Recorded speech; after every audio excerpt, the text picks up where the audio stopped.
വയനാട്ടിലുള്ള trekking സ്പോട്ടുകളിലെ bucket list ഉണ്ടായിരുന്ന രണ്ടാമത്തെ place ആയിരുന്നു ബാണസുര ഹിൽസ്.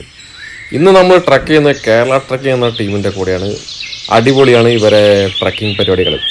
അപ്പോൾ നമ്മൾ സ്റ്റാർട്ട് ചെയ്യുന്നത് ബാണസുര ഹിൽസിൻ്റെ ബേസ് ക്യാമ്പിൽ നിന്നാണ്. ബേസ് ക്യാമ്പിൽ നിന്ന് നമുക്ക് അപ്പ് ആൻഡ് ഡൗൺ വരുന്നത് ടോട്ടൽ 12 കിലോമീറ്റർ ആണ്.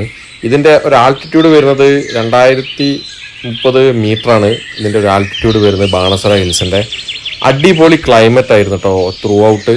ഇടയ്ക്ക് നമുക്കൊരു ചെറിയൊരു മഴ കിട്ടിയിരുന്നു, അധികം വെയിലും ഇല്ലായിരുന്നു. ഈ ട്രക്കിംഗ് ചെയ്യാൻ ഒരു പ്രത്യേക സുഖമാണ്. കാരണം നമ്മൾ ആ ട്രക്കിംഗ് താഴത്ത് തുടങ്ങി മുകളിലെത്തുമ്പോഴേക്ക് ആ ക്ലൈമറ്റ് കിട്ടുക പറഞ്ഞാൽ അത് പറഞ്ഞറിയിക്കാൻ കഴിയില്ല. അത്രയ്ക്കും ഒരു ബ്യൂട്ടിഫുൾ ഒരു പ്ലേസാണ് ഈ ബാണസുര ഹിൽസിൻ്റെ മുകളിൽ നിന്ന് താഴത്ത് നോക്കിയാൽ ആ വാലിയൊക്കെ കാണാൻ വേണ്ടിയിട്ട്. അപ്പം ഇതൊരു മോഡറേറ്റ് ട്രക്കിംഗ് ആണ്. അത്യാവശ്യം ഫിറ്റ്നസ് ഒക്കെ ഉള്ള ആൾക്കാർക്ക് ചൂസ് ചെയ്യാൻ പറ്റിയ ഒരു ട്രക്കിംഗ് സ്പോട്ടാണ്. അതുപോലെ ഇവിടെ ആനിമൽസിനെ കാണാനുള്ള ചാൻസും നമുക്കുണ്ട്. ഈ ഒരു ട്രക്കിങ്ങിൻ്റെ ഹൈലൈറ്റ് പറഞ്ഞാൽ തീരെ അട്ടകടി കൊണ്ടില്ല എനിക്ക്. കഴിഞ്ഞ് ഞങ്ങൾ ബ്രഹ്മഗിരി ട്രക്ക് ചെയ്തപ്പോൾ അത്യാവശ്യം മോശമില്ലാത്ത രീതിയിൽ അട്ടയുടെ കടി കൊണ്ടിരുന്നു കേട്ടോ. അപ്പം മുകളിലെത്തിയപ്പോൾ ഒരു ചെറിയ ചാറ്റൽ മഴ കിട്ടി. ആഹാ, എന്താ ഒരു വ്യൂ!